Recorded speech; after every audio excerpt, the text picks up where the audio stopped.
Guys ভাবছিলাম এই বাইগুন্ডি ছিঁড়তাম না, বিছুন রাখতাম, কিন্তু মন বহুত দুঃখ লয়ে এরা বাইগুন্ডি ছিঁড়ালা লাগতেছে, কারণ আমরা কিছু সবজি নেই আজগা।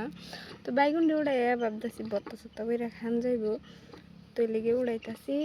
কে লিগে দোকান চোহান নাই, ভূগোল বাজার টাজার করুন জানা, সপ্তাহে একদিন বাজার করুন লাগে। এর আগে যদি কিছু সবজি নাও তাহে না, তাও কোনো উপায় নেই, সপ্তাহে একদিনই বাজার করুন লাগবো আমরা।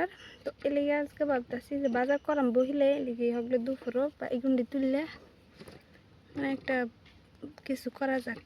তুলি বাইগুন্ডি মানে মাড়িত লাগিয়ে পড়ছে একদম, গায়ে দিলে এরম মাড়িত লাগিয়ে পড়ছে না, এতে এই যে গাছের বারে এবার ফিরে গেছে এক জায়গার যেন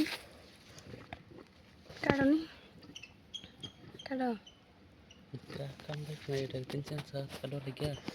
হ্যাঁ কিসে দিতে কাটলে আচ্ছা বেটাতে কাটতাম না, ঠিক আছে প্লেট আধ আধ আধ কাটি।